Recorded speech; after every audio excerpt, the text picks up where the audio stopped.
हो सकता है आपके मन में ये हो कि दुनिया भर के देशों में उनकी पहचान ज्यादा है। हो सकता है आपके मन में ये हो कि उनकी छवि लिबरल है, तो अल्पसंख्यक इनको देश में लेके चलना, भरोसा पैदा करना ठीक होगा। जो भी वजह रही हो, मुझे स्वीकार ना करने की जो भी वजह रही हो, पर मैं तो टीम प्लेयर हूं, और टीम के कैप्टन ने अगर कह दिया है कि बैटिंग पे नहीं जाना है तो नहीं जाना है। सिंपल सी बात है। और इसलिए मुझे लगता है कि सबसे बड़ा खिलाड़ी वो है जो कप्तान की बात को, टीम के लक्ष्य को ध्यान रख के बड़ी से बड़ी बात को चुपचाप मान ले। 99 रन पे खेलते हुए कैप्टन अगर कह दे डिक्लेयर कर दो, तो पूछे नहीं कि 1 रन बनाने में क्या दिक्कत थी, डिक्लेयर कर दे। क्योंकि हमेशा ध्यान रखना है कि मेरे लक्ष्य से बड़ा देश का लक्ष्य है, पार्टी का लक्ष्य है। और मैं ये बात पुरजोर तरीके से कहना चाहता हूं कि इस देश में जितना बड़ा त्याग पटेल ने किया, उतना बड़ा त्याग शायद किसी ने नहीं किया। मतलब महात्मा गांधी तो उस रेस में थे ही नहीं, लेकिन जो लोग मंत्री बनने की प्रक्रिया में शामिल थे, अगर मैं उनकी बात करूं, भाई जिसके सामने थाली सजा के प्रधानमंत्री का पद रखा हो, और उनको ये अच्छे से पता था कि 1946 चल रहा है, संविधान बनते बनते 3-4-5 साल लगी जाएंगे, 1951-52 में पहली बार इलेक्शंस होंगे, पहला पीएम बनेगा, और तब मेरी उम्र अगर मैं रहा तो 77 के आसपास होगी, और 77 की उम्र में प्रधानमंत्री बनूंगा, इस इरादे से कोई चलता नहीं है। कम से कम यही नियति को शायद मंजूर भी था कि वो 75 के आसपास की उम्र में 1950 में दिसंबर महीने में उनकी मृत्यु हुई। और उनकी मृत्यु के 1 साल और कुछ महीनों के बाद इस देश के पहले चुनाव हुए।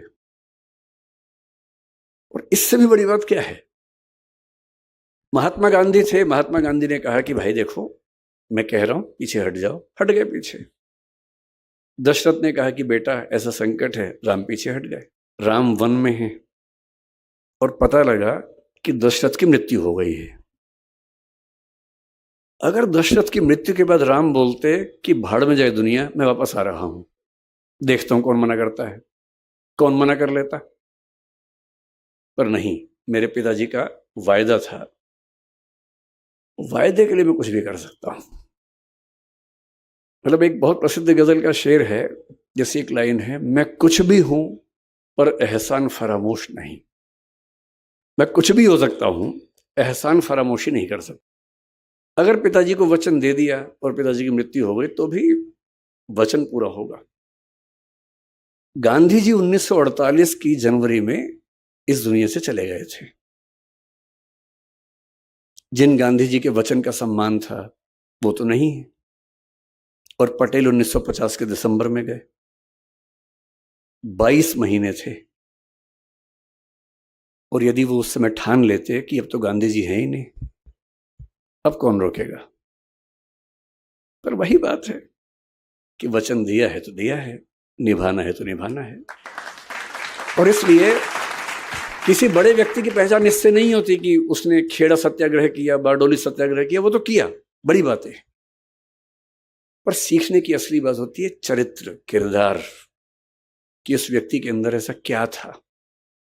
और पूरे स्वाधीनता संग्राम में शायद इतना बड़ा दिल, इतना बड़ा जिगर मुझे नहीं लगता किसी और के पास रहा होगा। ये उनकी पहली पहचान है। दूसरी बात, नेता बनना हमें लगता बहुत आसान काम है। मेरा मानना है कि इस दुनिया का सबसे मुश्किल प्रोफेशन नेतागिरी करना है, सबसे मुश्किल काम है। अच्छा, हम जब तक पॉलिटिक्स में नहीं जाते हमको लगता है कि मजाक चल रहा है, सब क्या है, ऐसा ही है, तो लूट जाते हैं, लूटते हैं, लुटेरे हैं, डाकू हैं, ये हैं, वो हैं। कहना बड़ा आसान होता है। एक बार इलेक्शन लड़के देखिए, तब समझ में आता है कि इलेक्शन क्या है, पॉलिटिक्स क्या है। मुझे आज से 7-8 साल पहले कई दोस्तों ने कहा कि तुम पॉलिटिक्स में चले जाओ, तो मेरा पहले मन था पॉलिटिक्स में जाने का। जब मैं कॉलेज में आया ही था, तब तो एक ही मन था कि पॉलिटिक्स में ही जाना है। धीरे धीरे मुझे लगा नहीं, उतना अच्छा नहीं है, उससे अच्छा पढ़ना पढ़ाना ज्यादा अच्छा है। पर मैंने एक प्रयोग करके देखा, जिस मोहल्ले में रहता था उस मोहल्ले का इलेक्शन लड़के मैं वहां का अध्यक्ष बन गया। एक ही दिन में इलेक्शन प्रचार के लोग मुझे सम्मान करते थे, सबने जितवा दिया। उनको भी लगा कि फ्री में कार्यकर्ता मिल रहा है तो ठीक है, करवा लेते हैं काम। तो फिर मैंने 1.5 साल काम भी किया और मैंने 1.5 साल में समझ लिया कि बहुत ही टेढ़ी खीर है। लोगों की वैध अवैध उम्मीदें जो कभी खत्म होती ही नहीं, उन सबको पूरा करने की नैतिक जिम्मेदारी। वेतन आपको मिलना है नहीं वहां से, मतलब जिस पद पर मैं था कम से कम वहां तो वेतन भी नहीं मिलता है। ऊपर से आप कितने भी ईमानदार हो, कीचड़ उछलना ही उछलना है।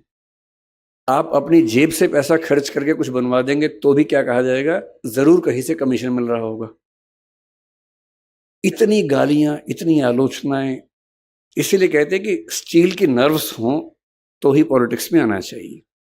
चमड़ी बहुत मोटी हो, खाल बहुत मोटी हो तो ही पॉलिटिक्स में आना चाहिए, वरना नहीं आना चाहिए। बहुत मुश्किल होता है। मैं तो कल्पना करता हूं कि अगर कभी राहुल गांधी या अरविंद केजरीवाल अखबार पढ़ लें या सोशल मीडिया पर चले जाएं और देख लें कि इंस्टाग्राम पे, यूट्यूब पे उनके बारे में क्या क्या चल रहा है, या व्हाट्सएप देख लें एक दिन, मतलब किसी बीजेपी वाले का व्हाट्सएप किसी दिन राहुल गांधी के हाथ में पड़ जाए एक दिन के लिए, और उसमें देखे कि उनको कहां कहां से क्लिप काट काट के कैसे जोकर साबित किया हुआ है, कितना सदमा होता होगा। हमें तो 4 लोग बुरा बोलते हैं, नींद नहीं आती रात को। आपको पता लगे कि 150 करोड़ की आबादी में से आधी आपके बारे में ऐसा बोल रही है तो उसके बाद कहां सो पाएंगे, क्या नींद आएगी आपको? बहुत मुश्किल है। इसलिए मेरे मन में तो नेताओं को लेकर अगाध श्रद्धा है, अगाध सम्मान है कि जितना ये झेलते हैं उतना दुनिया में कोई नहीं झेलता है। पूरी दुनिया जो आती है मजाक बना के चली जाती है, जिसका मन करता है वीडियो बना देता है इनके बारे में। मतलब पब्लिक प्रॉपर्टी है कि जो आएगा थूक देगा, जो आएगा एक लगा के चला जाएगा। इतना झेलना कोई मजाक थोड़ा ना होता है। इसके लिए चाहिए कि ऐसा व्यक्तित्व कि आप अपनी भावनाओं पर इतना कंट्रोल करना जानते हो कि आपको क्लियर रहे कि मुझे इन भावनाओं में बहना नहीं है, बल्कि अपना उद्देश्य ध्यान रखना है। ये सब तो लगा रहेगा। और जब आप लोग जीवन में हैं तो निंदाएं तो होती हैं, आलोचनाएं होती हैं, झेलनी पड़ेंगी, आदत डालनी पड़ेगी। और या फिर हम तुलसीदास जी की तरह इस बात पर सीधे आ जाएं, हानि लाभ जीवन मरण जस अपजस विधि हाथ। कि हानि होगी या लाभ होगा, जिएंगे या मरेंगे, यश होगा या अपयश होगा, ये नियति के हाथ में है, मेरे हाथ में नहीं है। तो अपयश हो रहा है तो हो रहा है, कभी यश भी हो जाएगा, ऐसा क्या है। पर ये कहना बड़ा आसान है, इसको जीना बहुत मुश्किल है। कहना तो बहुत आसान है, मैंने कहा, आपने सुना, तालियां बज गई, मजा आ गया। पर जब अपयश होता है ना, तब ये याद नहीं आता है। उस समय तो दिल की धड़कनें बढ़ जाती हैं, बीपी बढ़ने लगता है, बेचैनी होती है, एंग्जाइटी होती है, नींद नहीं आती है, और पता नहीं क्या क्या होता है। राम की स्थिति सोच के देखिए। बापू, मैं बार बार राम का जिक्र कर रहा हूं पटेल जी को समझाने के लिए। राम वन के अंदर हैं और सीता जी ने कहा कि मुझे हिरण चाहिए, मैंने स्वर्णिक हिरण देखा है। वो उस समय शायद नहीं समझ पाए कि ये एक जाल है। वो लक्ष्मण जा रहे हैं, लक्ष्मण ने रेखा खींची है, पर जैसा कि नियति है उसमें उनका अपहरण हो जाता है, रावण आके अपहरण करता है और राम वापस आए हैं। तुलसीदास जी के यहां राम अपनी पत्नी से इतना प्रेम करते हैं। देखिए, ये जो भगवान राम है, भगवान कृष्ण है, ये एक जैसे नहीं है। वाल्मीकि के यहाँ इनका व्यक्तित्व अलग है, भवभूति के यहाँ अलग है, तुलसीदास जी के यहाँ अलग है, निराला के यहाँ अलग है। क्योंकि कवि अपने समय के हिसाब से अपने आराध्य के व्यक्तित्व को भी बदलता है और अच्छा बनाता है। तुलसीदास जी के राम अपनी पत्नी से इतनी मोहब्बत करते हैं, इतना प्रेम करते हैं, मतलब इतना मजबूत व्यक्ति जो पिता के कहने पर बिना एक सेकंड लगाए सत्ता छोड़ दे और उसकी आंख में आंसू तक ना आए। कोई आंसू नहीं है, कुछ नहीं है, 2 कौड़ी की चीजें छोड़ दी, उसमें ऐसा क्या है। पर वन में अकेले हैं, केवल एक भाई के साथ, ना सेना है, ना हाथी है, ना घोड़े हैं, ना कुछ है, और पत्नी का अपहरण हो गया है। अभी राम को ये पता भी नहीं कि क्या हुआ है, वो तो देख रहे हैं कि सीता मिल नहीं रही है। इतना भावुक आपने राम को शायद ना देखा हो। बांग्ला भाषा में एक रामायण है, कृतिवास रामायण, उसमें राम बहुत भावुक हैं, आंसू के साथ रोते हैं उसमें, वो कई बार रोए हैं। पर हिंदी के समाज में जो राम है उनकी छवि रोने वाली नहीं है, उसमें वो रोते नहीं है, मजबूत रहते हैं। लेकिन रामचरितमानस में भी एक बार उनकी आंखें भर आई हैं इस मौके पर। इतने परेशान हैं, कोई मिल नहीं रहा, किससे पूछें जंगल में, और अंत में पक्षियों से पूछ रहे हैं, हे खग मृग, हे मधुकर श्रेणी, हे पक्षी, हे हिरण, हे मधुकरों की पंक्ति, हे भंवरों की पंक्ति, तुम देखी सीता मृग नयनी, क्या तुमने देखा है सीता को जिसकी आंखें मृग जैसी हैं? ये भगवान राम हैं। इतना मजबूत व्यक्ति जो सत्ता जाने पर एक सेकंड को हिल तक नहीं रहा है, जिसको सत्ता का लोभ है ही नहीं, जब उसकी पत्नी उसको नहीं मिल रही है तो भावनाओं में बहकर पक्षियों से, हिरणों से, भंवरों से पूछ रहे हैं कि क्या तुमने सीता को देखा है? और फिर थोड़ी देर बाद पता लगता है जटायु से कि दुनिया के सबसे ताकतवर राजा ने उसका अपहरण किया है। वो राजा जिसको भगवान शिव का वरदान हासिल है, वो राजा जिसका बेटा मेघनाद इंद्र को हरा चुका है, उस राजा ने इनकी पत्नी का अपहरण किया है। और ये जंगल में है, वनवास के नियम के तहत अयोध्या की सेना को भी नहीं बुला सकते हैं। उस राजा से समुद्र पार करके लड़ना है, बिना सेना के लड़ना है, और नहीं लड़ेंगे तो सीता की मुक्ति कैसे होगी?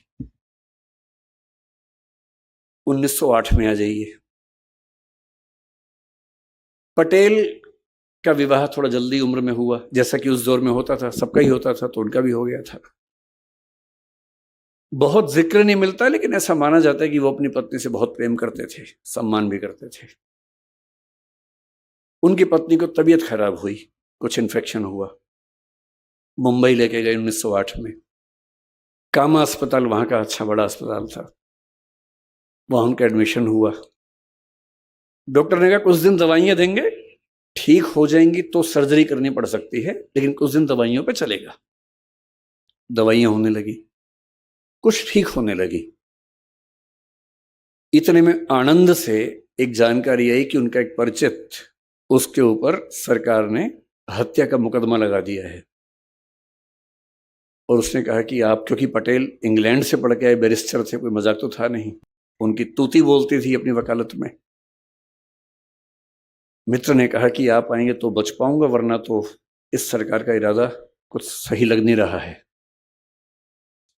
तो पत्नी को ठीक स्थिति में देखकर ये कहे कि मैं 2-4 दिन में छुड़ा के आता हूं। आनंद आ गए वापस।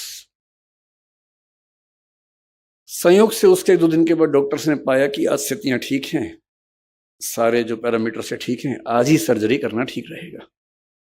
तो सर्जरी कर दी, उनकी एब्सेंस में कर दी, और शाम को तार भेजा कि ऑपरेशन हो गया है, आपकी पत्नी ठीक है। तो इनको भी सुकून था। अगले दिन भी कोर्ट में तारीख लगी हुई थी उस मुवक्किल को बचाने की। अगले दिन ये अदालत में केस लड़ रहे हैं, अपने मुवक्किल को बचाने का प्रयास कर रहे हैं। और ठीक उस समय उनकी पत्नी की तबीयत अचानक बिगड़ी और देहांत हो गया, मृत्यु हो गई। 33-34 की उम्र थी उस समय सरदार पटेल की, उतनी सी उम्र में उनकी पत्नी की मृत्यु हो गई। वहां से तार हुआ, तार पहुंचा, और ये अदालत में केस लड़ ही रहे हैं। और एक परिचित ने आके उनके हाथ में तार थमा दिया, और उस समय वो अपने दोस्त को बचाने के लिए दूसरे पक्ष के गवाह का क्रॉस एग्जामिनेशन कर रहे हैं। तार पढ़ा, तार में लिखा है कि आपकी पत्नी की मृत्यु हो गई है। लगभग वही स्थिति है। ऐसे में कौन काम करना चाहेगा? कोई भी ये चाहेगा कि फिलहाल मैं यहां से जाऊं, दुख अपना कम करूं, परिवार के साथ बैठूं। और उनके दिल में एक ही बात आ रही है कि मेरा निजी दुख तो अपनी जगह है, लेकिन अगर मैं इस बिंदु पे हट गया तो वो तो चली गई, ऐसा ना हो कि ये भी चला जाए। और 1-2 मिनट का अंतराल, मन ही मन में अपने आप से बातचीत, तार को मोड़ के जेब में रखा, जिरह की, दोस्त को बचाया, और कार्यवाही खत्म होने के बाद दोस्त ने पूछा क्या तार आया था, और तब पहली बार किसी को पता लगा कि इतनी बड़ी बात हो गई है। यूं मुझे लगता है कि पत्नी की मृत्यु पर इतना कोई कैसे निष्ठुर हो सकता है, लेकिन जब बड़ा उद्देश्य सामने हो तो हमें शायद ये हक भी नहीं होता कि हम निजी दुखों को किसी दूसरे के भावी संकट की तुलना में तरजीह दें, ज्यादा महत्व दें। जिसमें अपनी भावनाओं पर इतना नियंत्रण करने की सामर्थ्य होती है, सच्चा नेता वही होता है। ये हर किसी के बस की बात नहीं है, बहुत ताकत चाहिए ऐसा होने के लिए। अब ऐसे व्यक्तित्व से जुड़ा व्यक्ति जब स्वाधीनता संग्राम में उतरेगा तो सीधी सी बात है, वो छोटे कद का तो नहीं होगा। जो इंग्लैंड से पढ़ के आया हो, जिसको सिगार पीना भी आता हो, और जिसको शाम के समय अंग्रेजों की संगत में होकर कोट पैंट पहन के सिगार पीने और अंग्रेजी बोलने का लहजा भी आता हो, और उसी को अगली सुबह बारडोली के किसानों के साथ आप बैठे हुए देखें, बैलगाड़ी में धोती पहने हुए, एकदम गांव के आदमी की तरह, तो आपको समझ में आता है कि एक व्यक्ति के कितने रूप, कितने चेहरे हो सकते हैं। जो सिगरेट पीने का आदी हो किंतु जेल में जाए और जेल का जेलर, अंग्रेज जेलर कहे कि मैं आपके लिए सिगरेट की व्यवस्था कर दूंगा, और वो कहे आपसे सिगरेट लेने से बेहतर है आज के बाद ना ही पीऊं और जिंदगी भर ना पिए उसके बाद, है ना। वो बड़ी बातें तो दुनिया जानती है, लेकिन जो बातें किसी के किरदार को बनाती हैं, असली बातें तो वो हैं। और 1947 में वो घड़ी आती है जो भारत के आज तक के इतिहास का सबसे मुश्किल समय है। 1947 में हम आजाद हुए, वो तो ठीक है आजाद हुए, पर आजाद होना घटना नहीं है, एक प्रक्रिया है, एक प्रोसेस है, लंबा प्रोसेस है जो कई साल चलता है। और वो कई साल यूं ही नहीं निकलते हैं, उसको निकालने के लिए बहुत बहुत लोगों को बहुत कुर्बानियां देनी पड़ती हैं। अंग्रेज 1942-43 से ही भड़काने में लगे हैं कि रियासतों के राजाओं की मर्जी है कि भारत का हिस्सा बनना चाहें, पाकिस्तान का हिस्सा बनना चाहें या आजाद रहना चाहें। और जो भारत आज आप देख रहे हैं वो भारत ऐसा नहीं था। ये सूरत भी आजाद ना होता अगर पटेल ना होते तो। ये सूरत, इसी सूरत की बात कर रहा हूं। मुझे नहीं पता कि ये जगह सूरत जिले में आती है नहीं, पर मैं सूरत की बात कर रहा हूं। उस समय के भारत में अंग्रेजों का भारत तो एक हिस्सा था, 50 से 60% समझ लीजिए, जिसको आज हम भारत कहते हैं, उसका मुश्किल से 55 से 60% हिस्सा अंग्रेजों के हाथ में था। 40% हिस्सा ऐसा था जो रियासतों के पास था, राजाओं के पास था। उन राजाओं को अंग्रेजों ने गारंटी दी हुई थी कि अगर तुम पर किसी ने हमला किया या अंदर से विद्रोह हुआ तो हम बचाएंगे तुम्हें। इसे बोलते प्रोटेक्टरेट, कि तुम हमारे प्रोटेक्टरेट हो, हम तुम्हें बचाएंगे।